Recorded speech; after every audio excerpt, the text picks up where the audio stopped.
आम जनताओं से मैं अब अपील करता हूँ कांके विधानसभा का विधायक होने के नाते कि आप सहर्ष निकलिए, खुलेआम निकलिए और संविधान बचाने के लिए आप लोग रैली में शामिल हुए और इस रैली को सफल बनाएं। जोहार, आप देख रहे हैं द रियल खबर और मैं हूं आपके साथ रंजीत शर्मा। कल रांची में कांग्रेस द्वारा भव्य संविधान बचाओ रैली का आयोजन किया गया है, जिसमें राज्य भर के कांग्रेसी नेता और कांग्रेस के राष्ट्रीय अध्यक्ष स्वयं मौजूद होंगे। इसी मसले पर बात करने के लिए अभी हमारे साथ कांग्रेस के वरिष्ठ नेता सह कांके विधायक सुरेश बैठा जी हैं। क्या कुछ तैयारियां हो गई हैं अभी तक? कल माननीय राष्ट्रीय अध्यक्ष मल्लिकार्जुन खड़गे जी का दिशा निर्देश प्राप्त हुआ है और वो आ भी रहे हैं इस रैली में, तो निश्चित रूप से जिम्मेदारी और बढ़ गई है, क्योंकि राष्ट्रीय स्तर के नेता का आगमन होना, उनके साथ केसी वेणुगोपाल जी भी आ रहे हैं, छत्तीसगढ़ के मुख्यमंत्री भूपेश बघेल जी भी और कई ST SC OBC माइनॉरिटी के नेतागण रहेंगे। आप जानते हैं कि राहुल गांधी जी पूरी प्रमुखता के साथ महासम्मेलन हुई थी अहमदाबाद में, जिसमें उन्होंने संविधान की रक्षा के लिए संकल्पित हैं। उन्होंने ST SC OBC माइनॉरिटी की बात खुले मंच पर कई प्रांतों के रैलियों में उन्होंने कहा कि हर हाल में इन वर्गों को जो हक और अधिकार है, जो मिलना चाहिए, जो अभी नहीं मिल रहा है, वो दिलाने का काम करेंगे।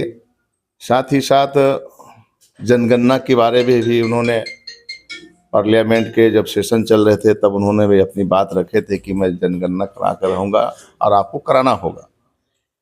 इन बातों को लेकर भी उन्होंने अपनी वेदनाएं केंद्र सरकार के पास रखी और आम जनता का जो डिमांड्स है कि जिसकी जितनी आबादी उतनी उसकी हिस्सेदारी मिलनी चाहिए।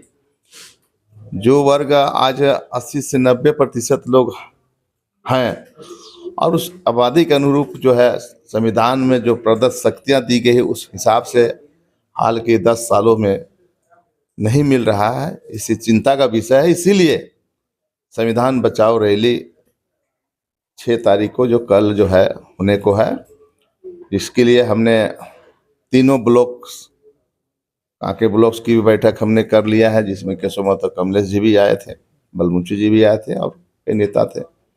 उधर खिलाड़ी बुढ़ों की बैठक रखे, तो पूर्ण रूपेण हम कहिए 200 गाड़ी से ऊपर हम लोग की गाड़ियाँ रैली में शामिल होने जा रही है और अपने बाइक से, अपने प्राइवेट गाड़ी से सारे लोग कल निकलेंगे, जिसके लिए हमने 9:30-10 बजे का समय दिया है। ITBP के आगे पेट्रोल पंप है, एक बगीचा है, उसी में हम लोग सब जमा होकर एकत्रित होकर एक साथ इकट्ठे हम लोग जाएंगे और उसके बाद लौटने क्रम में उन लोगों के खाने का भी हम लोग भोजन का भी प्रबंध किया है। लगभग कितने लोगों के शामिल होने की आशंका है?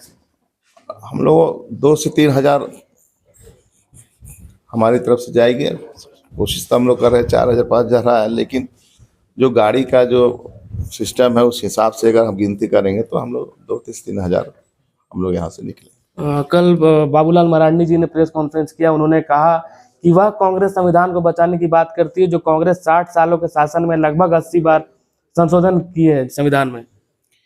देखिए, बाबूलाल मरांडी का जो विचार है ना, कांग्रेस अगर अमेंडमेंट में संशोधन किया है या कानून में संशोधन किया है तो राजहित में, देश हित में किया है, ना कि आपके जैसे वक्फ बोर्ड बिल संशोधन बिल आप लाए तो उसमें क्या लाए आप?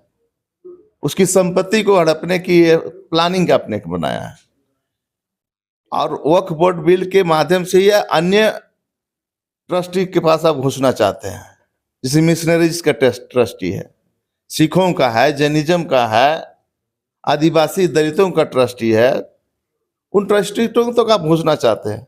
अगर आज हम आपको छोड़ दे से फ्री, वक्फ बोर्ड बिल का हम विरोध नहीं करें तो आप सहर्ष जो है अन्य ट्रस्टी के पास भी इसी तरह एंट्री करेंगे।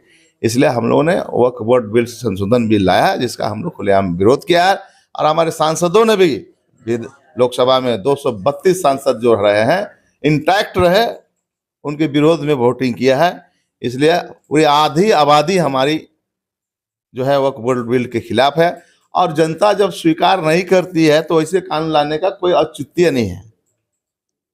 उसी तरह ना किसान बिल जो उन्होंने लाया था बैकडोर से अध्यादेश जारी करके, तो उसको वापस लेना पड़ा ना। जमीन अधिग्रहण बिल जो लाया था वापस लेना पड़ा।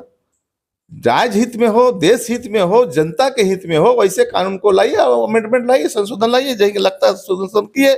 आपने पुराना कानून को चेंज किया, जो आपने जो एक्ट बनाया था, जो लॉ बनाया था आपका अंग्रेजों के जमाने में 302 था, उसके बदले में कोई और धारा लाए। 307 के बगल में और कोई धारा आया, 376 में और कोई धारा आया, 377 के बगल में कोई और धारा लाए। तो उसमें तो हम लोग विरोध नहीं किए, उसमें तो जनता ने स्वीकार किया, चलो भाई अंग्रेजों के जमाने में बनाया था, चलो उसको हम लोग मान लेते हैं। तो जनता के हित में जो आप एक्ट लाएंगे, कानून लाएंगे, तो जनता स्वीकार करेगी। जनता आपने स्वीकार करी तो आपको कानून वापस लेना पड़ेगा। संविधान जो है देश के सभी जनता के लिए भी सर्वोपरि है, तो आम जनता, आम नागरिकों को भी अपील करेंगे कल की इस रैली में? निश्चित रूप हमने अपील कर लिया है और आज भी निवेदन करता हूँ झारखंड की जनता को, राजहित में, देश हित में इस रैली को सफल बनावे। संविधान बचाओ रैली हम लोगों ने निकाला है, संविधान की रक्षा के लिए, संविधान के रख रखाव के लिए हमने ये रैली बुलाई है। आम जनताओं से मैं अपील करता हूँ कि विधानसभा का विधायक होने के नाते कि आप सहर्ष निकलिए, खुलेआम निकलिए और संविधान बचाने के लिए आप लोग रैली में शामिल हुए और इस रैली को सफल बनाएं। धन्यवाद।